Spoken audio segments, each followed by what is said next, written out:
Welcome everyone. Today, we're taking a look at part of what we've been building for our next update. Locked and Loaded, releasing September 2nd.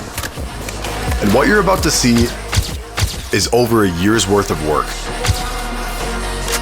And in this devlog, we'll focus on animations, loadouts, UI, and gadgets. So let's get right into it.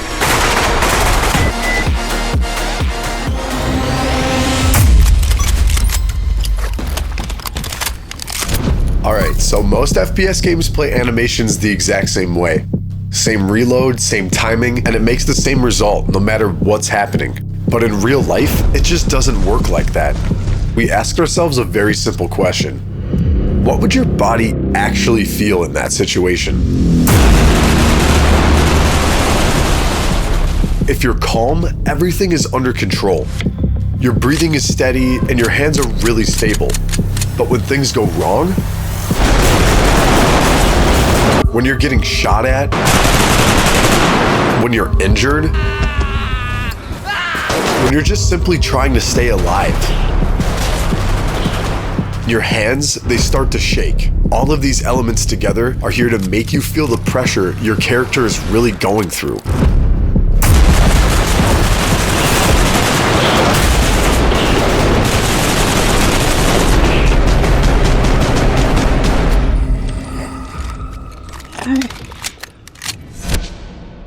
And that pressure directly affects how you reload. Reloading under pressure is completely different from reloading when you're safe. So we built two entirely different states, calm and stressed. Same weapon, different behavior. And we didn't stop there. Inside of each state, we created multiple variations. Several calm reloads, several stressed reloads, different timings, different movements. So it never feels repetitive. And this philosophy doesn't only apply to magazine reloads. It applies to every single weapon. Take a shotgun. Even something as simple as inserting a shell has multiple calm variations. Under pressure, those same movements become rushed with less precision and less control. The same goes for bolt-action rifles. Loading individual rounds also has multiple calm variations. But again, under stress, your character can struggle with a round or fumble it before loading it. Even operating the bolt itself has several calm variations. Under pressure, your hand can slip on the bolt, you lose your grip, grab it again, and finally chamber the next round. The more stressed you are, the more your weapon will reflect that. The revolver presented us with a very different challenge. Most games handle it the same way. Press reload, dump every round, insert a speed loader, and you're done. One animation, no matter how many rounds you fired. So we decided to do it differently. Every possible reload has its own animation. Fire one shot, you replace one round. Fire three, you replace three. Empty the cylinder, and you're reloading all 8 rounds. Every single sequence has its own timing, its own movements, and its own duration. Because that's how a real revolver works. But it also changes the way you play. Because now for the first time, reloading a revolver isn't the same decision all the time. Replacing one round is much faster than replacing 8. So now, you better think before you reload. Every animation starts with a reference. First, our creative director Leo records the movement in real life. That reference is then sent to Tap Brandon, who then recreates the motion and brings it to life through animation. And finally, the in-game result. This has taken weeks worth of work, sometimes more than a month for one single weapon.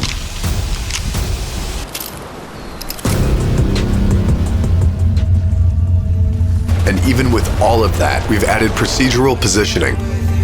Your weapon is never held exactly the same way, slightly higher, slightly lower, slightly off center.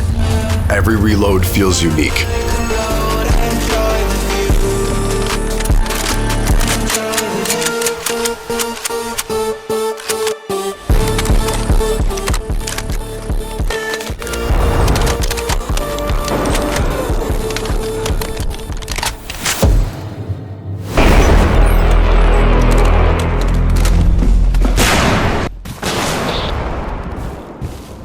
Since the very beginning of Bodycam, and even before Bodycam existed, we've been obsessed with ragdolls. They've been one of the most advanced systems in the project and one of the most appreciated by the community. But despite everything we had built, we felt something was still missing. So for years, we experimented with different approaches, and most of them failed time and time again. And that's because balancing a body in real time is one of the most difficult challenges in procedural physics. The terrain, the slope, the velocity, the impacts, the damage, and the location of every bullet landing on the player matters. And after years of research and development, we finally found a solution. The stumbling system. A fully procedural self-balancing system with no animations, no scripted sequences, and the character dynamically tries to stay on his feet before collapsing. It only happens in situations where the body could still realistically react, like after non-lethal gunshots, shrapnel impacts, knife wounds, or any trauma severe enough to affect the balance, but not severe enough to instantly incapacitate. Among all the technologies we've developed for Bodycam, this is probably the one we're most proud of. Because in a game filled with complex systems, the hardest thing we ever built was teaching a character how to put one foot in front of the other. Realism in Bodycam goes beyond animations. It's also about how your body exists inside of the game. In most FPS games, your arms are locked and rigged straight to the camera, so no matter where you look, everything follows. It's like your body just doesn't really exist. So we wanted to create something closer to real life. So we built what we call the true body system. Your body is fully simulated and your camera is no longer driving it. It's just your point of view, so that means you can look anywhere while your character keeps doing the action. And this changes gameplay entirely, because now, if you want to check your magazine, you actually have to look at it. And if you don't, well, you'll simply miss it. A big part of immersion comes from the fine, small details. So we studied real Bodycam footage based on how the camera moves when you walk, run, or suddenly change direction. We took these ideas and we rebuilt our entire camera system around it so it feels entirely physical. Because in Bodycam, the camera is not just your point of view, it's a real object attached to your character. So when you respawn, your character turns it on, and when you leave, he turns it off. And during gameplay, like heavy impacts, sudden movements, or intense situations, your character can naturally readjust the camera to make sure it keeps recording properly. When a flashbang goes off or an explosion happens nearby, your character instinctively protects his face. And that same exact logic applies to the weapon. Your hands are never completely still, so after firing, your character readjusts his grip.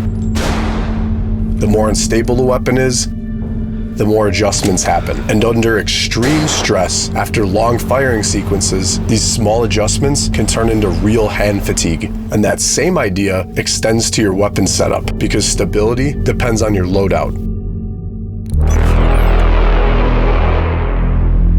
And that's where weapon customization comes in. You can now modify almost every single part of your weapon. I'm talking about barrels, stocks, grips, magazines. Some parts unlock others. You want a sight on your AK? You need a rail first, just like in real life. And every part affects how your weapon behaves. A compact weapon is fast, but harder to control. A heavier weapon is slower, but more stable. You can even change how you aim. Use your main sight, or switch to a secondary one on the side. Or aim completely without optics. One of the biggest dilemmas in first-person shooters is how to achieve magnification in weapon optics. These days, almost every game relies on one of two techniques. The first and most common is simply by zooming the player's camera. It's fast and extremely performant, but it's not at all how optics work in the real world. The second one, mostly used in tactical shooters, is a picture-in-picture rendering. The game renders the entire world a second time from the optics point of view. This comes at a massive performance cost that can heavily reduce frame rate, make aiming feel much more rigid, and also cause bad quality optic view. That's why Bodycam originally didn't feature magnified scopes. Like many other studios, we believe that this performance trade-off was simply unavoidable. But Bodycam is built around realism, and we simply couldn't settle for a compromise. So after months of research, experimentation, and optimization, we finally found a solution. We found a way to extend Unreal Engine's rendering pipeline and create a new shading technique that delivers the realism of true picture-in-picture scopes at a massively reduced performance cost and crystal clear quality inside the lens. Combine all of that with the work of our new advanced optic shader, featuring realistic glass, reticle distortions, reflections, and dynamic lighting. Bodycam's optics are now closer than ever to their real-world counterparts, again, pushing the limits of how realistic a game can truly be. And now, you're no longer stuck with random weapons. You can choose everything and create as many loadouts as you want. Each one built exactly for your own play style. This update is also expanding Bodycam's arsenal, because alongside the new loadout system, we're introducing a wide range of new weapons. From the compact SG9X to the Viper.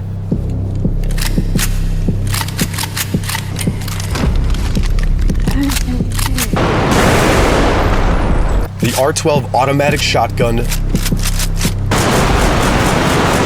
the Rivington 700 bolt-action sniper, the Draco, the CR75 pistol, and an expanded selection of grenade. And it's not just about weapons. You also have gadgets, like RC cars. They're fast, small. Use them to scout, distract, send them straight into your enemies.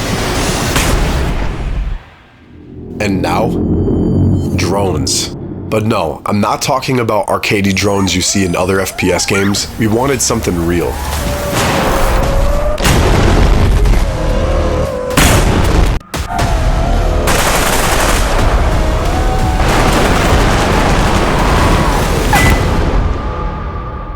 So we built two ways to control them. A casual mode, it's simple, accessible, and very efficient for newer players. And then we also built an FPV mode based on real-world physics with real movement and real control. If you've never flown a drone before, you can now learn. But if you've already flown one in real life, you can do the same exact thing here. Same movement, same precision, same everything. If you're a real drone pilot, your team will need you on the battlefield, because now drones are unpredictable. They're fast, dodge, they dive to come straight at you.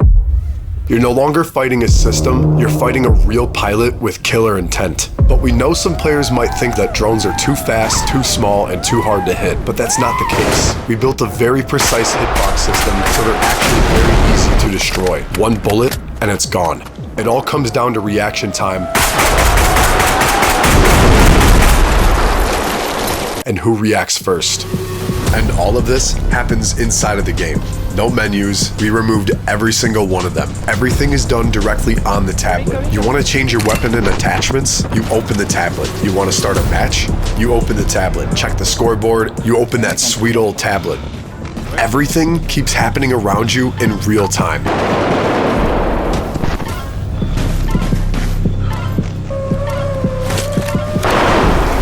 Alright, thanks for watching everyone. We hope you got a glimpse of our vision and the work behind it. This is just one part of the update, and next week I'll dive into our sound design. I'm talking about a full rework with gunshots. Oh shit, I'm down.